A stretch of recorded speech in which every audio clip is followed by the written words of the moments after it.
Welcome, football fans, into yet once again another installment of the Steve Money's Take and the first of what is to become of many top 10 position rankings for the 2024 NFL Draft. I am so stoked. I am so amped up to have the draft come in almost a month from now. It is April, I believe the draft is April 25th, the last Thursday in the month of April. And of course, the combine is in the rearview mirror now. We got all the testing numbers. We got everything. A couple of pro days are coming up within the next couple of weeks, a couple of evaluation of a couple of guys throughout that process. But I have established most all of my top 10 positional rankings.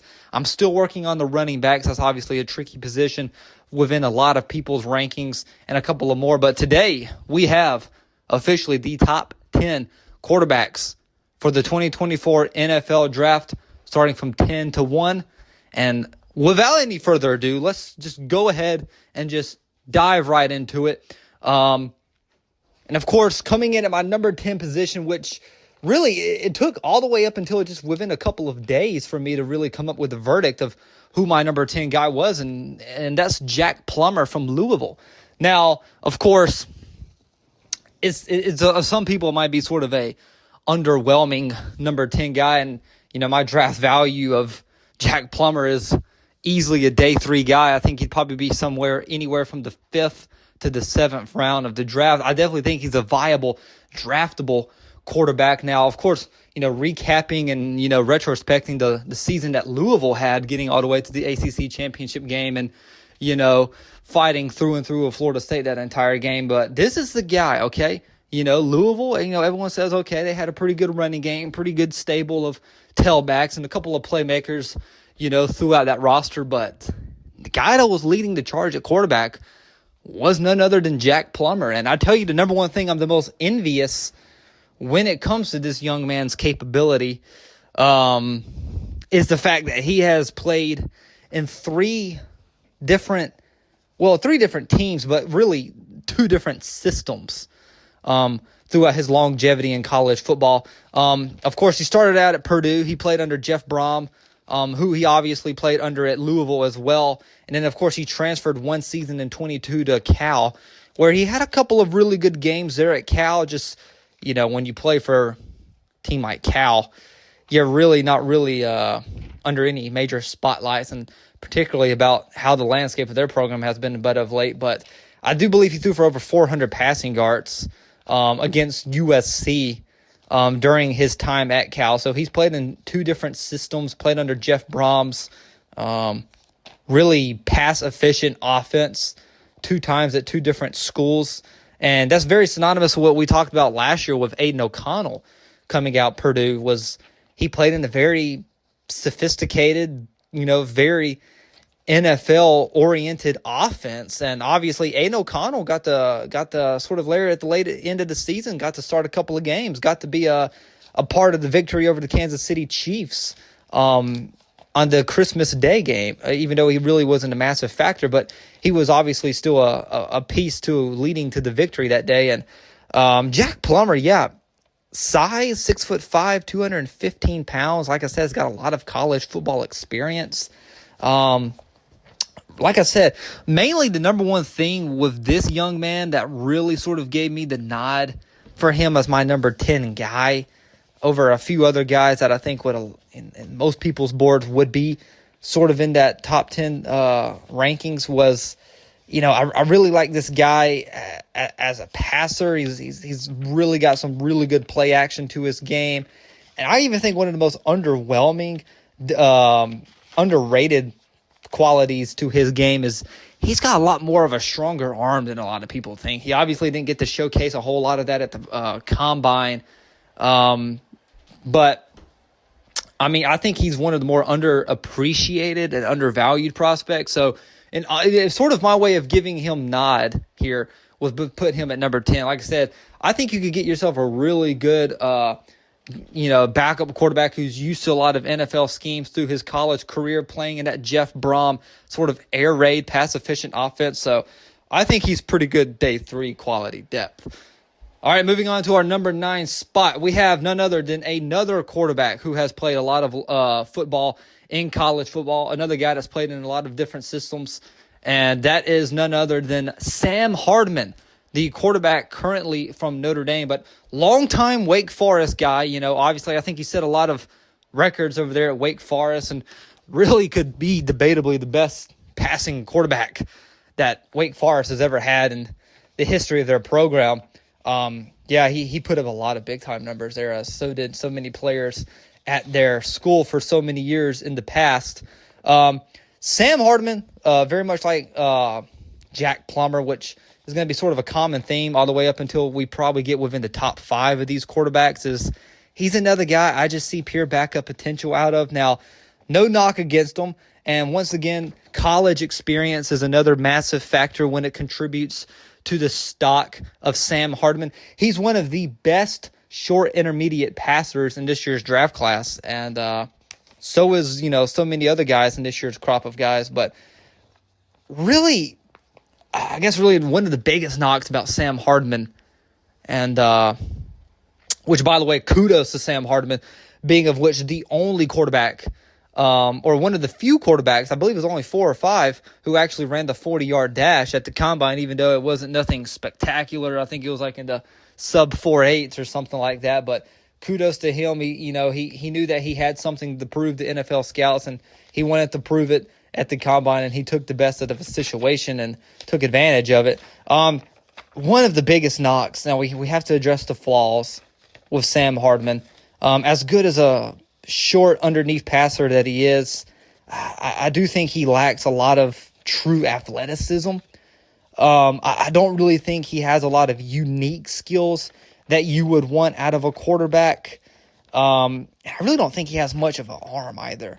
And I think that's, 2 flaws that I sort of just alluded to, within just talking within myself just now. And, of course, the ultimate flaw about Sam Hardman, which probably captivated the eyes of many college football fans and especially Notre Dame fans this past season, was the pure inconsistencies. I think there was a lot of glimpses of that through his time at Wake Forest, but when he got to the big stage, when he went to go play for Notre Dame, major expectations, major jumps were expected.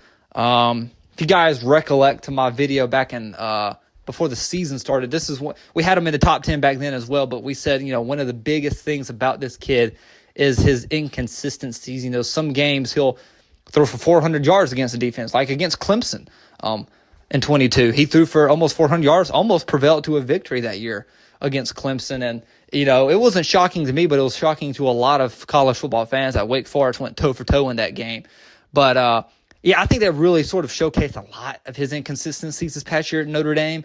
I think the expectations were sort of like, obviously you're a quarterback for Notre Dame. There's obviously a standard that's set, and, it'd be needless to say that he did not acquire those standards. But yeah, Sam Hardman, like I said, to me, I see day 3, probably right there with Jack Plummer in that 5th to 7th round kind of value. But he does have probably easily and undeniably the best hair out of any quarterback in this year's draft class. And man, that guy, he sort of reminds me a little bit of Josh Brolin out there. And we'll give his celebrity comp to Josh Brolin. Don't know who his NFL quarterback comp is, but for sure you can unanimously say he looks a lot like a young Josh Brolin, might I add to that. But anyways, yeah, he's landing here at a number 9 spot on our quarterback rankings list. And then coming in at our number 8 spot is a guy who I've really raved a lot about this guy, especially leading up to the combine. And of course, if you guys listen to my podcast about that, you know probably exactly who I'm going to talk about, and that's Tennessee's Joe Milton. And of course, if you keep up with my podcast all throughout the college football season, which I recommend you should have, or if not next year you should. I really never had any kind things to say about Joe Milton, and it's very synonymous to what we just mentioned about Sam Hardman.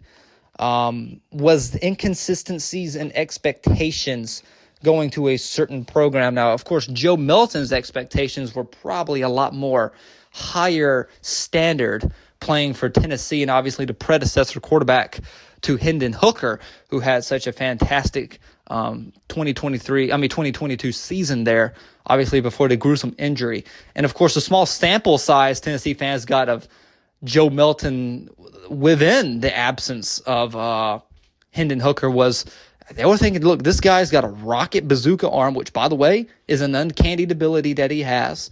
But the consistency never showed up. There was a lot of games that Tennessee saw this guy and they're like, you know what? We're going to need you to be that quarterback Josh Heupel envies of you to be. Okay, the guy that can distribute the ball on time down the field, be able to put the bread in the basket, put it in your receiver's hands, don't have any hiccups that can turn the game around, okay? He was sort of a guy that never really swang with the momentum when Tennessee needed the momentum to swing. But however, I will say the kid does have a bazooka arm. And to be completely honest, he's probably the closest thing that I've ever seen to a 99 overall rating throwing arm in Madden. Like, this dude, I mean, watching the combine, not even watching the combine, man. Just look at his tape against Clemson in the bowl game. Look at how he played in 22, and of course, a little bit of how he played in 23 as well. Joe Milton just has an absolute rocket launcher, and I think he may have the best deep ball passing in this year's draft class overall. There's a few guys I think are right behind him that are in the top echelon of the quarterbacks that we'll allude to later. But Joe Milton, that's the one thing that really just vastly stands out to me. And that's why I have Joe Milton as a easy round 3 guy. And maybe, just maybe, depending on how the marbles, how the dominoes fall, we could see Joe Milton go in the second round. I'm quite highly pessimistic that he goes in the second round. I think round 3 is just pinpoint accurate for him. So yeah, definitely a round 3 guy I can definitely see. But like I said, the cannon arm, we saw that at the combine. If nobody was a believer of it, well, you saw this guy literally launch the ball 70 yards at the NFL scouting combine. It's definitely a very noticeable attribute that Joe Milton has. And so if there was only better consistency out of Joe Milton, I think we'd probably be talking early second, late first round. Like a lot of people were sort of talking. A lot of your Tennessee insiders, okay, a lot of your SEC people were like, look, this Joe Milton kid could be the best quarterback in the SEC, and don't rule it out, I was definitely one of those people who were sort of, going into the season on that, on that train. So here I am, not on that train. I got a third round grade on the kid. I feel like this is the kind of guy that you can really get into an offense where they love to mold and develop quarterbacks. If he got some really good mentorship from a veteran quarterback who is, maybe has some very similar traits to him. I don't really want to, get involved with, telling you which teams I think would be good fits for him. That's sort of for a time for another day. But Joe Milton is definitely worthy enough of being drafted. The talent, the arm, is all there. But the biggest knock is the inconsistencies and just any of those wow moments, right? And the small sample size, only playing one full season at Tennessee and not living up to the Tennessee standards that the Volunteers fans were really sought after seeing about this kid. So that's why he lands in here at the number 8 spot. Moving on to number 7 on our list. And we're sort of getting into that conversation of quarterbacks. And it does tell you how very deep the quarterback class is this year. And getting into number 7, we start indulging and diving into quarterbacks who are sort of on my radar and sort of are some of the quote-unquote my guy players. And this guy at my number 7 spot is no exception of it. That's Michael Pratt out of Tulane. I really love watching Michael Pratt. He's one of my favorite quarterbacks to watch on film. You could probably say, some of those round 1 guys are probably most people's idealistic guys to watch on tape, but Michael Pratt is a very thrilling player to really watch. When you look at Michael Pratt's game, it's, he's got so much capability, man, and he was really the heart and soul of Tulane football throughout some of their quietly successful years that they've been able to have, as of late. He's got some insanely good poise and persistency when it comes to throwing the football, especially in the middle of the field, and his short intermediate throwing. I even think some of his athleticism within just inside the pocket. That's the thing about Michael Pratt, is that he's not really one of those kind of guys that's going to roll out, extend plays, sort of full of defense kind of thing, right? He's one of those guys that sort of just lays back into the pocket and sort of just processes the field for himself. Like I said, he's really good under pressure. I think he's one of the best quarterbacks, more efficient quarterbacks under pressure in this year's draft class. We already mentioned the accuracy and a lot of things you could really love about Michael Pratt, but I think one of the things you can sort of throw against him is the offseason hasn't been too kind to him.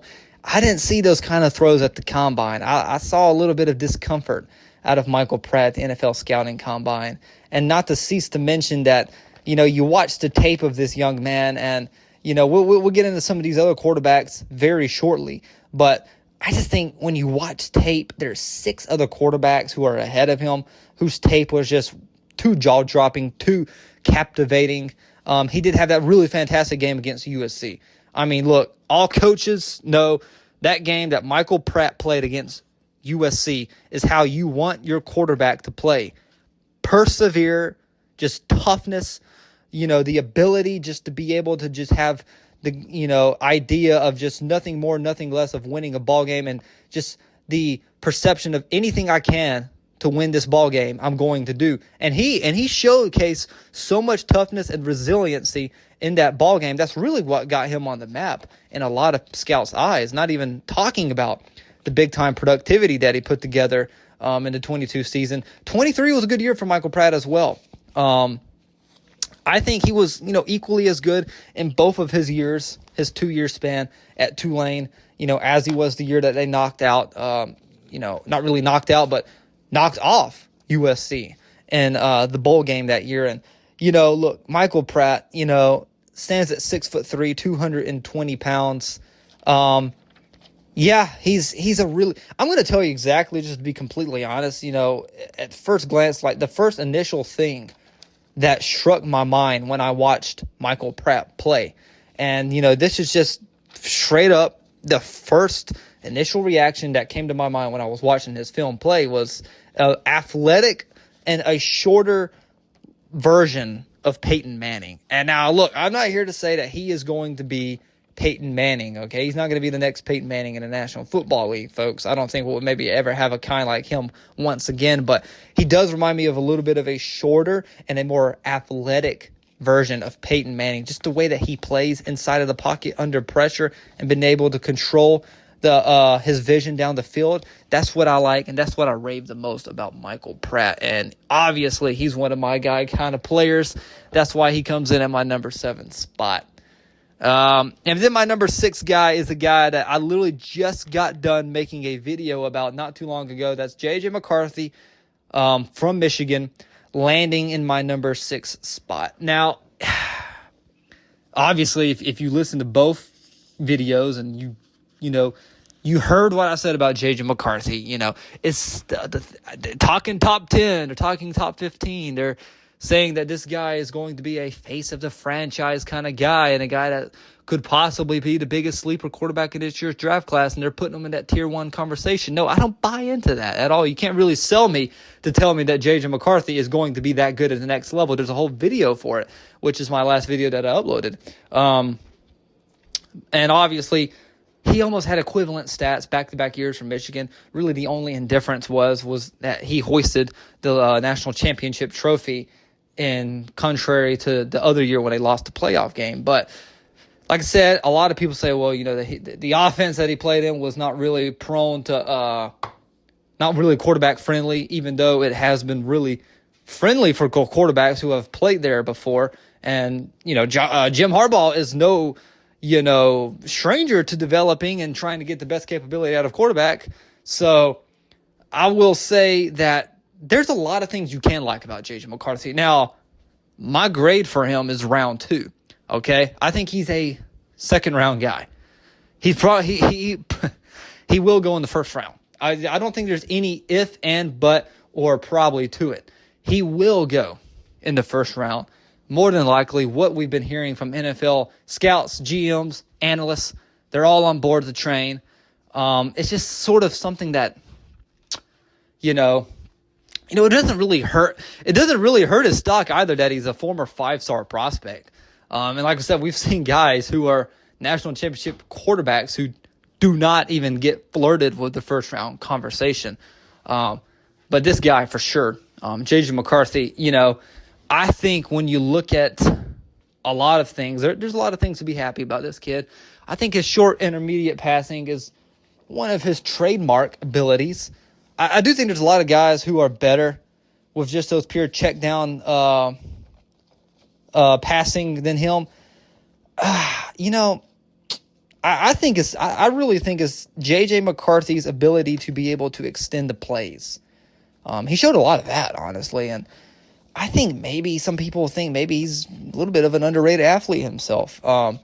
Definitely got the build, definitely's got the mold.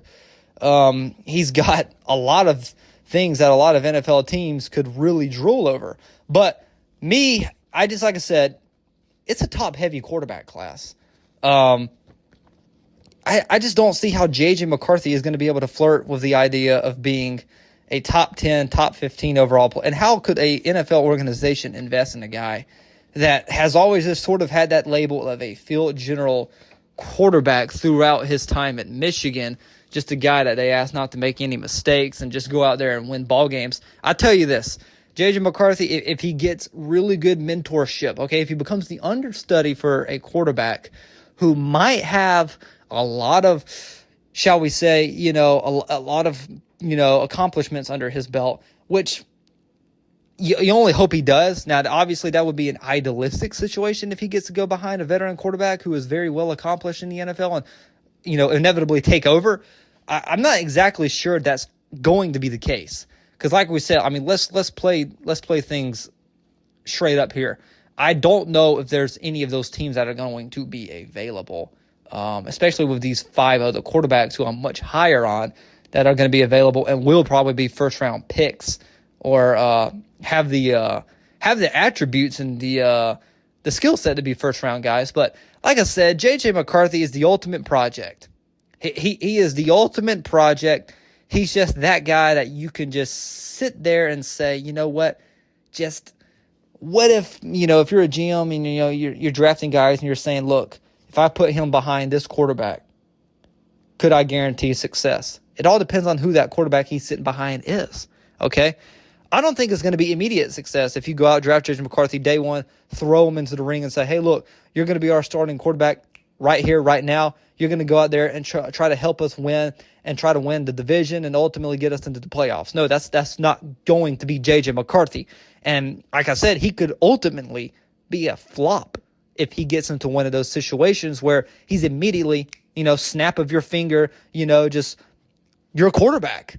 And he's thrown into the wild and, he's sort of not, I don't know how he's going to be able to comprehend having to throw the football 25 to 30 times a game, depending on the system that he plays in. He is our number 6 guy. I think it's a great place to put him. I think he's less of a I think he's more valuable than the guys that we've had above him. Like I said, I like Michael Pratt. I like, a couple of other guys just look like backups. I see J.J. McCarthy being one of those guys that maybe not this year, but maybe in a few years down the road, possibly. Like I said, I think it all really revolves around the landing spot. Where does he get drafted to? Who's coaching him? Who's the quarterback ahead of him? I think that's a lot of the impression when you talk about J.J. McCarthy is there's a lot of things that really need to play out almost close to flawless and just idealistic for him in order for him to carve out success in the NFL. So he lands up here at my number 6 spot on my quarterback list. Into my number 5 quarterback, who might come to somewhat of a surprise to many of you listeners out there. I just want to say now we're getting into that realm of guys who are in that tier 2 conversation of quarterbacks. Really, there's only to be completely honest, there's really only two quarterbacks, little spoiler alert, who I see as that label of franchise quarterback worthy guys, and the guys who are in that tier one conversation-esque guys who I think will be almost inevitably, almost, emphatically will be top two, possibly top three picks, depending on how teams envy or the skill set that, guys are looking for out of dudes to be able to execute. But we're getting into that tier two conversation. I got three quarterbacks here in my tier two conversation. And like I said, drum roll, get ready to gasp. But my number 5 quarterback is none other than Jayden Daniels, ladies and gentlemen. I indeed have Jayden Daniels at number 5, and I'm going to explain perfectly why I have him at number 5. And look, this is no knock against Jayden Daniels. Absolutely not. I think he had one of the most brilliant, just most fun, and just most absolutely just, dazzling seasons in college football, and well deserving of the Heisman Trophy. I think he was unanimously the number 1 guy up for it, and I don't think it was any much of a competition this year when it came to a guy that you could possibly say, could have possibly been snubbed. No, there was no snubs. Jayden Daniels was undeniably the best quarterback in college football. You want to talk about a guy who made one of the biggest jumps, all right, one of the biggest jumps to be able to splash onto the scene a year ago. You also want to talk about a guy who I would be the first one to raise my hand and admit I really thought Jayden Daniels' hype was very excessive. I never really bought into the hype at all when it surrounded Jayden Daniels coming into the season.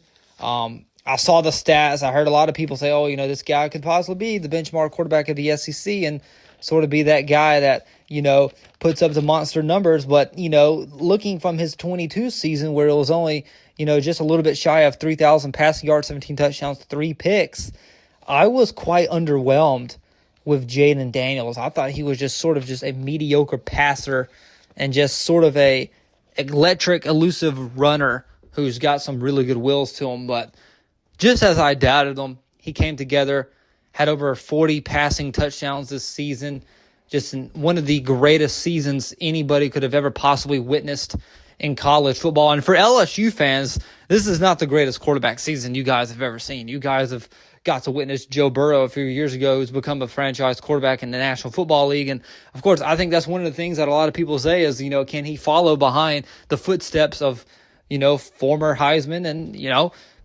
elite quarterback in the NFL, Joe Burrow? But I definitely don't see the same pedigree out of him or the same skill set when you talk about Jayden Daniels. Jayden Daniels is one guy that, he really processes the middle of the field really debatably better than any quarterback in this year's draft class. You look back at film, most of the time he's distributing the football into the middle of the field, finding dudes like Neighbors, Brian Thomas Jr., who many of those guys will get to in the wide receiver tier rankings, but he was able to find those guys and process the field and, being able to deliver the football to those guys at a consistent rhythm, so much so this season. And obviously, another thing about Jayden Daniels is that I think he has sort of underrated arm strength ability. I think he can be able to, put the ball in the air 40 to 50 yards down the field and being able to hook up with receivers. Maybe not as effective as Joe Milton or a couple of other guys in this year's crop of guys, but Jayden Daniels definitely has that ability to be able to push the ball down the field. Do not underestimate that skill set out of him. And, of course, I also think his wills are a huge attribute to his game as well. Just watch the game against Florida. It's really the only game you got to really watch if you're just not really a big college football buff and you just sort of want to get a hard glimpse at what this guy's full capability is. Watch the historic game where he went over 600 total yards against Florida. Okay? The tape is incredible on Jayden Daniels. He just had one of the most incredible college football seasons we'd ever witnessed. Here's the knock. Okay? The way I'm describing it, he should be a top 3 player overall in a class. And, he probably will be a top 3, top 5 overall pick in the draft, pending, if any team, we've seen so much shakeup of the quarterbacks in free agency, but I still think he'll probably go somewhere in that top 10 range, maybe, top 5, right? I think the biggest knock that you could really be concerned about when it comes to Jayden Daniels is I just didn't really see a whole lot of him being effective, preferably under pressure. And, scampering out of the pocket, being able to extend the plays, certain things that a lot of the elite quarterbacks of the game are able to do really effectively. And I didn't see a whole lot of play action out of Jaden Daniels as well. I didn't really see a whole lot of that out of his game. Some of those, he's got the arm talent. He can fling the football and get it to the playmakers and obviously take off if he wants to. But I never really saw any of those, truly elite things that, franchise quarterbacks are able to do, like, being able to do well under pressure, being able to do well scampering out of the pocket whenever the pocket breaks down, and with linebackers and defensive pass rushers beaming down on you and still being able to get that ball out on time and on point. I didn't really see a whole lot of that out of Jaden Daniels. I think, if anything, Jaden Daniels is a system quarterback. He obviously played under Mike Denenbrock's offense for 2 straight consecutive seasons at LSU. And, obviously he's another kid that we've mentioned, like many of these guys, that has longevity in college football. In fact, he's another, transfer quarterback who's went from one program to the next. Essentially, all these guys have been. He's seen a lot of football in his lifetime, and he's won a lot of big-time, meaningful games. But I think there's only a few organizations that can really get the utmost capability out of Jaden Daniels. I think the New York Giants, I've mentioned this one several times, I think they would be the most idealistic situation for Jaden Daniels to land. Just knowing how Brian Daboll's offense executes and knowing what kind of quarterback he likes in his offense, he likes to do this with a little bit of mobility. The guys who maybe don't have to be able to make those wow throws all the time, but can use their legs and be able to get yardage. I think he would be an exceptional New York Giant, okay? Why disclaimer? Don't want to give any mock draft, I try to steer away from, saying what organizations I think these guys would be fitting perfect. I don't want to give any scheme fits kind of thing, But Jaden Daniels is a first-round guy, okay? He's in my top 50 big board. He's probably in my top 20, I think. I think he's probably like somewhere in that range. He's definitely deserving of a first-round draft pick. But I just think certain teams can get the most ability out of him, in contrary to other teams. That's why I got him at number 5 spot. My number 4 quarterback, and now we're getting into the S tier of guys who are still in that first round conversation and really good players. And, well, that's none other than Bo Nix from Oregon. A guy who just, really just, what is it you say about him? You could almost say that there's a lot of things on tape that he's very comparable to when it comes to Jaden Daniels, and a little bit of that, he has the mobility if he has to, but, most of the time he's another guy that can process the middle of the field very effectively as well. He's a guy that's played with a large chip on his shoulder throughout his collegiate career, a guy that's been doubted a whole lot, a guy that's been, through some tough sledding, through some, I don't think it's an understatement, man, but, once he arrived to Oregon, this kid really launched, okay? There was so much hype that surrounded this young man, and a lot of people said, okay, you know what? He's either just going to be a flop or he goes somewhere where they can find the potential out of him. Well, he went somewhere that was much more of an NFL offense over there at Oregon, playing in Eugene. I got the most ability out of this kid. He's been in the mix for being, some of the the quarterback accolade awards for so many years. He's been able to throw for over 3,000 passing yards in 2 consecutive seasons, keeping a really good passer rating as well, not really being the kind of guy that's going to turn the ball over or put the ball into harm's way. He never really was that kind of guy, and he played in a lot of meaningful games, but that's really where a lot of the NFL scouts are like, okay, well, what Bo Nix are we going to be able to get today? Is it going to be the inconsistent Nix, or is it going to be the guy that has shown ability that he's going to be one of the best quarterbacks in this year's crop of guys? I don't think he has the best film study out of all these guys. I think the ability is obviously still there. I think he's got a lot of flexibility to his game, as in he can roll out of the pocket a lot more, probably more effectively than Jaden Daniels can, and be able to extend plays. That's probably the thing I was most envious looking at when I saw his tape. I would say that he is a first-round grade guy. Now, of course, I do think, depending on teams, how they feel about their depth, he may slide into the second round. Now, you never know, but I think the grade overall definitely says first round caliber young man. So that's what we're going to say about him. He lands in at my number 4 ranking. And then let's get within the top 3, because these top 3 guys in my quarterback rankings are, all 3 of them are in my top 10.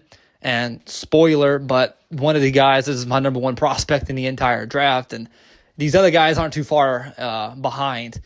Look, my number 3 guy is a guy that I've been a huge advocate, a big proponent of for a very long time, and that is Michael Penix Jr. out of the University of Washington. He is my number 3 quarterback, okay, the lefty, all right? This guy, look, he was he's a guy that has just, you want to talk about monster stats, monster statistics, and a guy that's performed well in big-time games, Really, this dude, when you look at his film, there is hardly any flaws. And I'm just going to be completely honest. Most people want to knock him because of the injury history that he had at a previous school. When he played at Washington, he was one of the most effective, one of the most elite quarterbacks in all of college football. And at times when I watch Michael Penix Jr. play, I would sometimes, maybe say to myself, this guy might be the best quarterback in America. Out there on the Pac-12, the guy who received the biggest spotlight was Mr. Heisman, Caleb Williams. I'll tell you this, man. This past season, I would not be I would be caught lying. I would be caught deceiving all of you if I was to sit here and say there wasn't times last season when I watched Penix play and I said, that's the best quarterback in the Pac-12. He might be the best quarterback in America. He's just one of those kind of guys. Michael Penix Jr., to me, has the best deep ball out of any player in this year's draft class. He, very much like Jaden Daniels, controls the middle of the field very effectively. I'm talking probably some of the most effective vision I've ever seen out of a quarterback when it comes to his middle of the field, presence, when it comes to distributing the football to those guys running the post patterns, the crossing routes. I mean, just pinpoint accurate. He's also got a really good arm strength as well. There's so much to love out of Michael Penix Jr.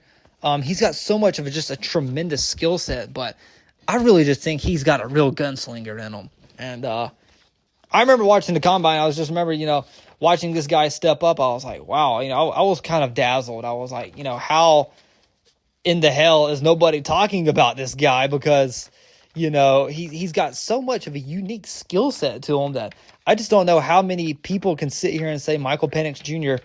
is not a possible franchise quarterback. I mean, you watch this kid play, you see the billing of a franchise quarterback, a guy that can push the ball down the field, a guy that's just got a true gunslinger mentality to him. And I do think there are a few knocks to him.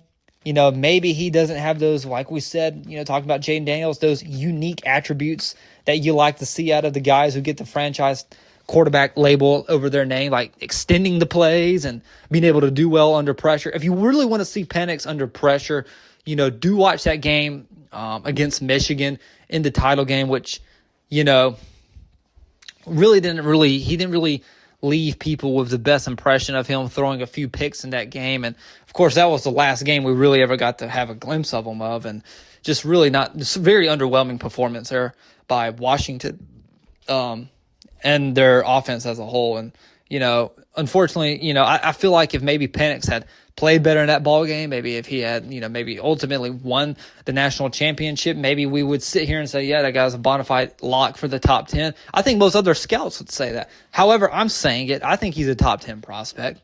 I see franchise quarterback written all over this guy. And to be completely honest, here's one of my boldest picks. All right. Boldest statements when it comes to this year's crop of guys. And I'm going to go ahead and say it right now. I think Michael Penix Jr. has the safest bet, according to me, that he will have the best and or maybe the fastest start to an NFL career out of all of these quarterbacks. And there's two really good ones that we're fixing to get to. I think Penix is going to have the best season as a rookie quarterback. If he starts and he plays and he goes somewhere where he's given the opportunity and a really advanced offense, he is going to make the absolute best out of a situation and be an absolute dialed-in quarterback and an absolute baller. I love Penix Jr. I really do. He is the ultimate my guy when it comes to quarterbacks and this year's crop of guys. And I think this guy can be a face of a franchise somewhere in the league. And ultimately, in a few years, we'll see if, in hindsight, I was right about that. Okay, my number 2 quarterback, and I'm pretty sure all football fans are going to know who my 2 guys are. But coming in number 2 is Drake May out of North Carolina. Ask Merrill Hodge how he feels about this. He is very vehemently against Drake May. And that's the thing, man. Drake May, you got the people who have strong choice words against him, strong opinions for him. Me, dude, I watched this guy play. I'm like, that is a hell of a player right there. I can recollect when Drake May first stepped on at North Carolina in the starting quarterback duties. And I just very, very much remember, I was like, you know what, the first 4 games of the season, I remember he had played, I was like, dude, this guy is legit stuff. Okay, they went from Howell to Drake May, which, by the way, not only did North Carolina do that, but there might be another franchise. The Washington Commanders might do that if they select this guy with a 2nd overall pick, and they may not be disappointed because franchise quarterback is written all over this guy. I honestly, in all my years of seeing prospects and evaluating guys and, watching their film and watching their tape, I got to be completely honest. When it comes to short, intermediate passing, just the easy give me passes, Drake May just throws bullets, okay? He throws bullseyes, okay? He's on the number every single time. And, that is just something that everyone would love to see out of a quarterback. Really, there's no tremendous flaws to this young man's game. He can also push the ball down the field just like these other quarterbacks. I think a lot of people are going to underrate his athleticism as well. And to be completely honest, he responds well under pressure. He responds well rolling out of the pocket, He is everything you would really want to see out of a quarterback, and you watch this kid's tape. Now, the tape may not be as compelling as you may think, okay? All right, but, there were games where he had a few hiccups, and there was a few games where he had a lot of flaws that were exploited at times. But let me tell you this, Drake May, he can make every single throw you would envy out of a quarterback, okay? You get him in the right system with the right personnel, and maybe he sits a year, okay? Not such a bad idea to sit a quarterback for a year, let him get some, idea of how to play the quarterback position in the NFL. I'm telling you, Drake May, maybe not this year, right? But next season, I'm calling it right now, he will be a top 15 quarterback in the NFL. And I got him as a top 3 player in the entire draft. Like I said, there's barely anything to complain about this young man. Or I just think maybe he just needs 1 year, just 1 year of maybe sitting behind a quarterback and learning a playbook for an organization. And once he does that, he's going to have some of the best receivers to throw the football to. And contrary to what he had at North Carolina, he's going to have just an absolute just fun time in the NFL, being able to just be throwing, just bullets to guys, right? Like he did. And under pressure, he can be able to, just be able to make throws that just not everybody can make, and can just really just, like I said, it's everything that you would want to see out of a franchise quarterback. Just watch the tape. The proof is on the tape if you don't believe me. Drake May, exceptional talent. I got him as a top 3 player, and, I think in a few years, maybe a year from now, he's going to take off at the NFL and be one of the best quarterbacks in the league. And, he might go through sort of that C.J. Stroud sort of cycle. C.J. Stroud was always everyone's number 2 guy last year, right behind Bryce Young, but he ended up having the much more effective season because of the team he went to, and obviously probably had something to do with a lot of people doubting his ability. May have had something to coincide with it as well. But it's no stranger to anybody who my number 1 quarterback, and by the way, spoiler alert to everybody, no surprise to a single human being buying center and listening to this right now, but Caleb Williams. Ladies and gentlemen, the UFC fighting Trojan himself, Caleb Williams, my number 1 quarterback. Not only that, the number 1 player in this year's draft club of guys is my number 1 guy. And really, honestly, I trust you guys watch football enough to know who this guy is and know what his capability is. Shall I say less, right? He's everything that you would think of a quarterback who was built in a laboratory, okay? Size, frame, skill set, credentials, every single thing checks the boxes with big green checks, okay? He's impeccable player all around. No complaints about this young man, Caleb Williams. I mean, he can throw the ball down the field. He can sell a play action very effectively. He can extend plays. I've heard a lot of people compare him. I love one. When you want to talk about Caleb Williams and comparisons, for the love of God, do not compare him to Patrick Mahomes. Everybody's burned out on Patrick Mahomes comparisons. How about this? All right. I'm not going to say who he reminds me of because I know very likely there's a lot of fans of that team up north who want me to say this, but he does remind me a lot of a young Aaron Rodgers with his ability to be able to scamper outside of the pocket and be able to distribute the ball, outside of the pocket. He's just so elite, man. I mean, like I said, it's almost flawless. So many green arrows check the boxes. The film is outstanding as well. I think a lot of people probably wish we could have seen a little bit more of him at the combine, really sort of showcasing that capability. But this man already knows he's going to make the bag in the NFL. He's going to probably be the number 1 overall draft pick, and he is totally deserving of it. This guy is an absolute just elite tier quarterback in every single, word you can describe it as.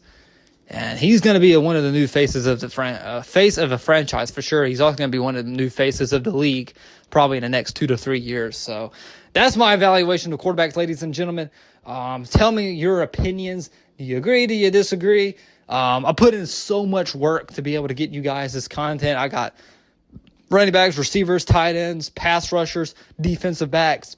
Every single other skill position is going to be coming out with a whole new lineup of episodes that I'm probably going to be uploading weekly. Okay, it's that time of the year. It's weekly uploads. It's no more of once every month or here and then I come out with something giving back to you. No, it's going to be weekly, man. Leading up to the draft, this is the most glorious time of the year. At least it is for me. I love the NFL offseason. I love the NFL regular season. But like I said, I'm going to be keeping steady uploads, keeping you guys in check. So thank you guys so much for listening. And I love being a part of you guys this day. Okay? Love it so much. Thank you guys for listening and stay tuned for future content.